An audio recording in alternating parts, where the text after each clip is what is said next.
Hello everybody, here's coming up tonight on Now. Mold at Longfellow Elementary School. It's got a lot of parents upset, a lot of kids upset, and a lot of politicians upset. We'll explain why. Plus big changes for the Boy Scouts of America. We will explain. Long time waiting for a lot of people. And a donkey in Smyrna that's inspirational to many people. We'll have that story. This is News Center Now.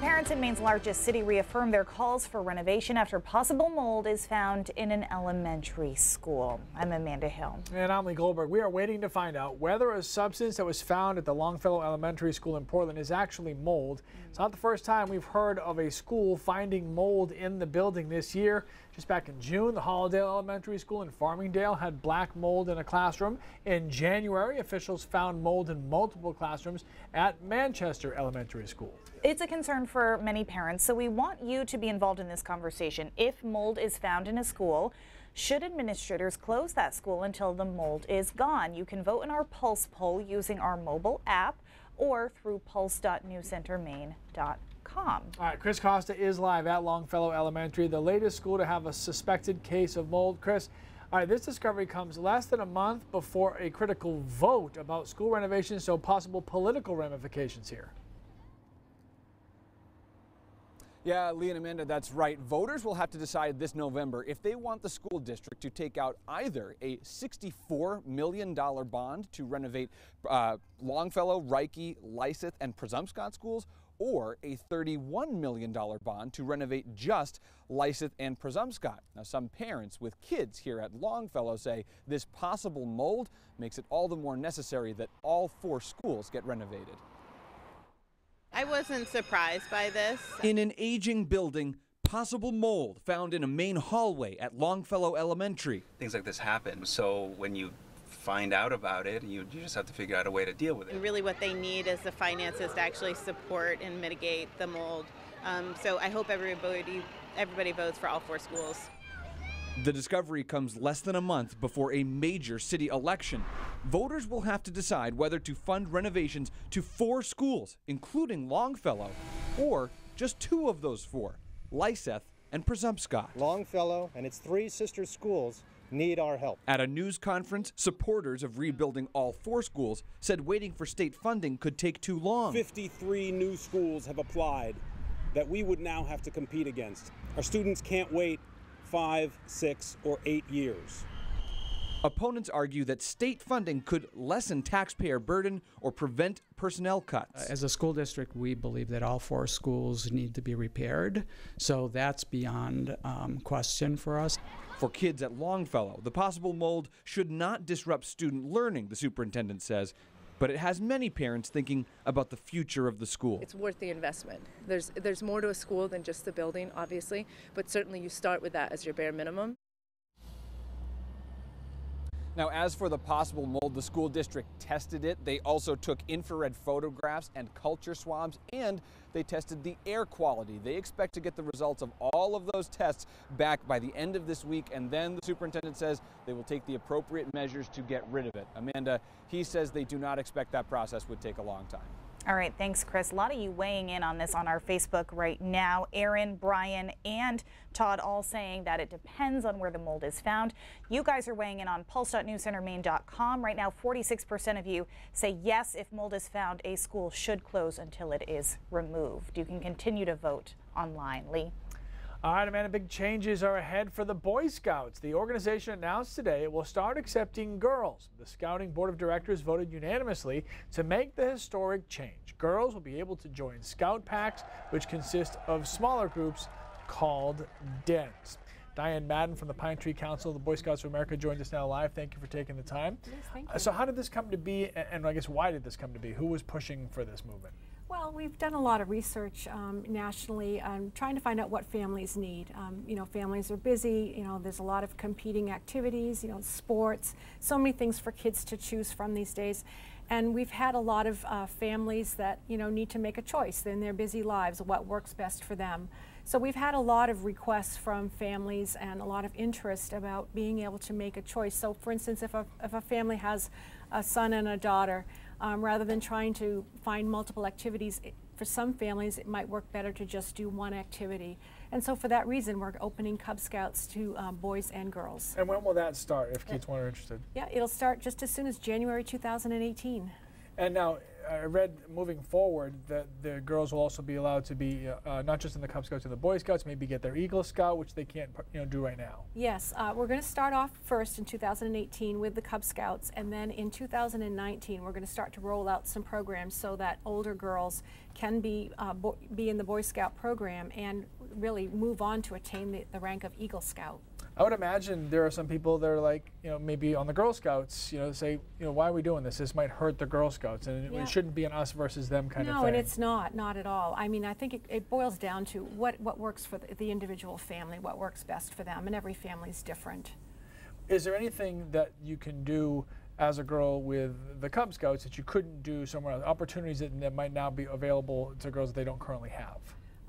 No, I mean, I think there's just, I mean, we really, in the whole Boy Scout program, much like many other programs, I mean, leadership values and, from an early age, instilling that, all of those, moral values, ethical choices, everything, teaching it from a very young age. I mean, that's really the core of our whole existence in the Boy Scouts is really, getting young people involved and in their communities and in scouting and getting them prepared for being successful in their lives and being leaders. All right, so let's get to the most important question. Will I still be able to get popcorn and Girl Scout cookies?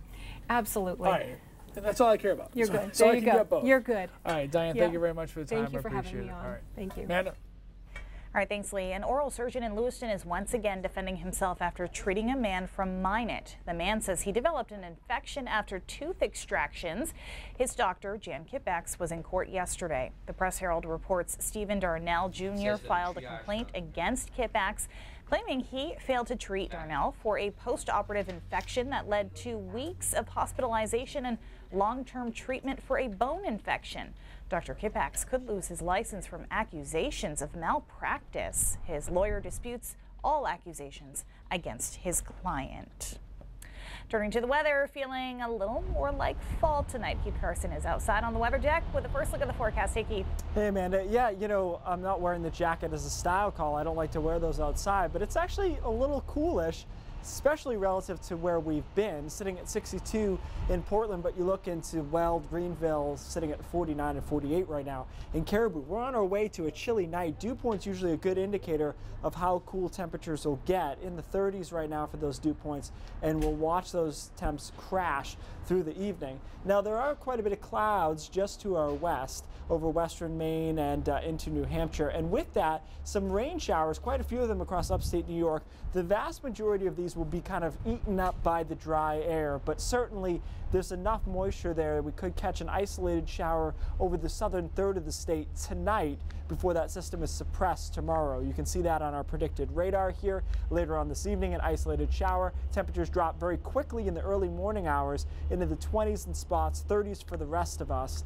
And then as we head into Thursday, a beautiful day, very similar though to today, temperature-wise, if not cooler, ending up right around 60 degrees on Thursday, and another beautiful day on Friday with temperatures there around 60 degrees. Overnight lows, as I mentioned, will be cool, 28, 29 degrees in Berlin, right around 35 to 40 across inland locations, then probably pinned at 40 flat along the coast. There is more warmth, though, coming up as we head into the weekend, guys, so we'll talk about that in a few minutes. All right, what is it? It's Maine Diego. See, she asked for it. The people, I'm on board now, I guess. Are asking, yeah.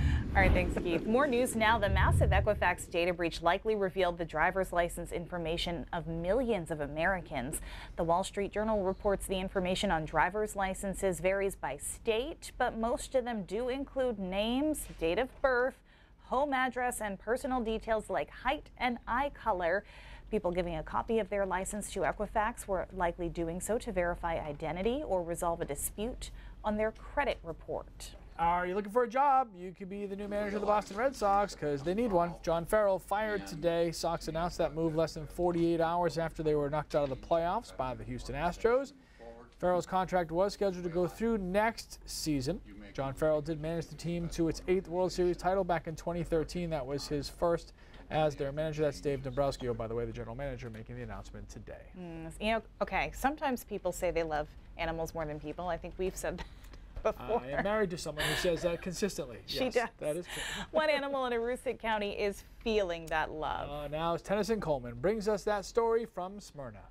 Louetta Goodall and Brandy Clark have rescued several animals here at a Lifeline, but there's one in particular that has captured the hearts of people, well, all over the world.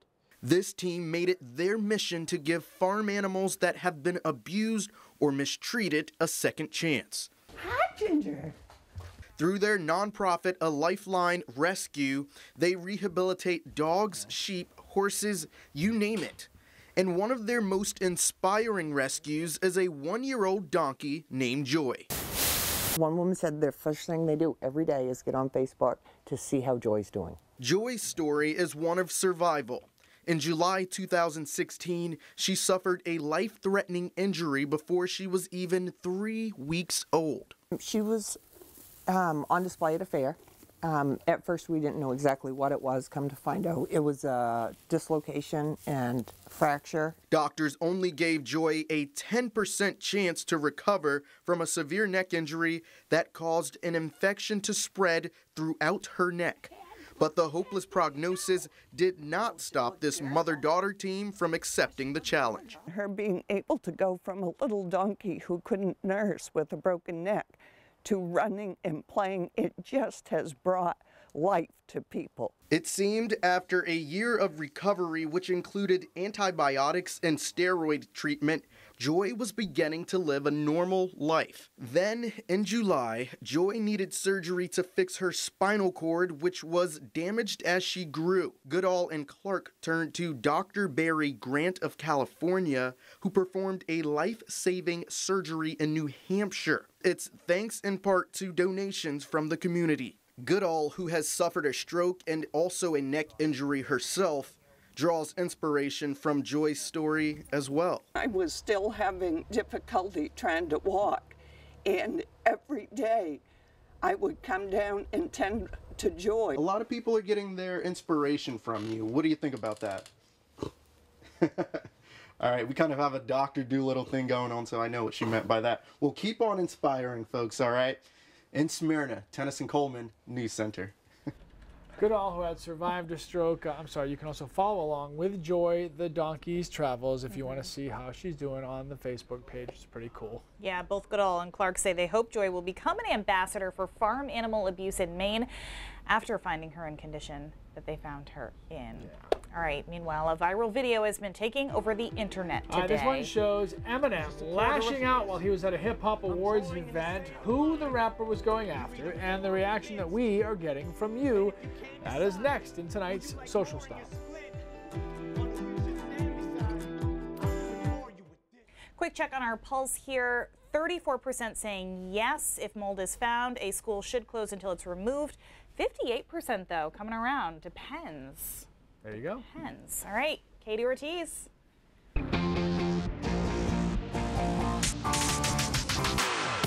Rapper Eminem is sending a loud and clear message to the president and any fan of his who supports him. I'm Katie Ortiz for your Social Stop. Eminem, whose real name is Marshall Mathers, dropped some heavy bars last night during the BET Hip Hop Awards. His 4.5-minute freestyle lashed out at President Trump, and it was not pretty. And any fan of mine who's a supporter of his, I'm drawing in the sand a line. You're either for or against. And if you can't decide who you like more and you're split on who you should stand beside, I'll do it for you with this.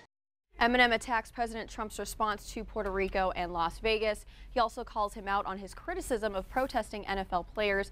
Later, he pays a tribute of solidarity to Colin Kaepernick.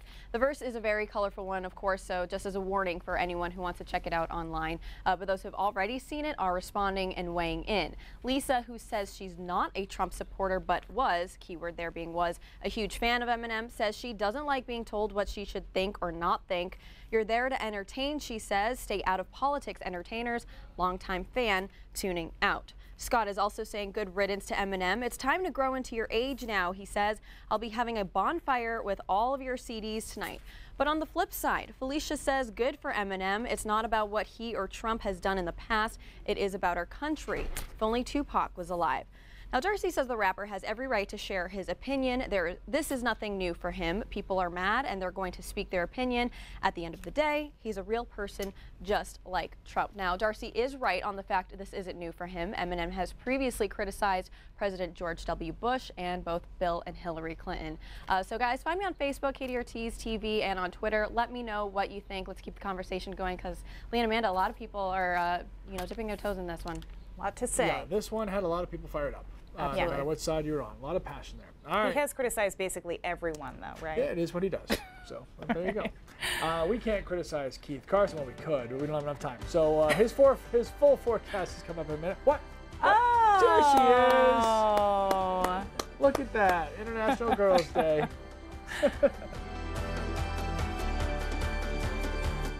All right, Keith is here with the full forecast, and it is actually cooler out there. Coolish. It's interesting. It feels so fall-like, yet we were still 6, 7, 8 degrees above average today. But we will go down for the next few. Tomorrow's a new day. The warmth coming back. Yeah, tomorrow actually looks pretty good. We ended up at 70 in Portland, so that's what I'm talking about. I mean, definitely felt cool, right? But our average high is 61 for this day, so above average still. Cooler into the mountains in the 50s there, 51 in Caribou. Dew point's way down. This is important because it's eating up this advancing precipitation. There was a bunch of moisture to our west, and it's still there. That's being eaten up by this dry air. This dry air also allowing temperatures to drop quite a bit tonight into the 20s in the mountains, 35 to 40 or so across the interior, and then around 40 along the coastline. So a lot cooler than we've been. Clouds, though, are advancing. It has kind of changed the feeling of the day. It was beautiful, sunny early. Then clouds came in the afternoon, and they're here during the overnight hours with this batch of rain to the west. Again, you look at this and you say, well, it's going to rain a bunch tonight, right? But most of these showers will actually get eaten up by this drier air. Most, but not all. There will be some showers that make it into the southern half, or probably southern third more specifically, of the state tonight. If you're in the mid-coast, down east, northern Maine, no chance of precipitation through the evening. So what happens here in the hour by hour is that a few of these showers sneak in, but the clouds suppress themselves by tomorrow morning, and temperatures drop quickly in the early morning hours on Thursday. Nice bright day on Thursday, but even with the sunshine, almost full sunshine, we end up around 58 to 60 degrees. So a full 10 degrees cooler in a lot of spots than today. We drop again on Thursday night, and then Friday's another beautiful, sunny, but cool day with highs around 60 degrees or so. High pressure is the main anchor here, pushing this storm to our south. Same deal on Friday. Another high pressure system moves down, and then we get into the warm sector as we head into Saturday and Sunday, and we start to get a southwest warmer flow, but it's also a moist flow, which will give us a chance of some showers.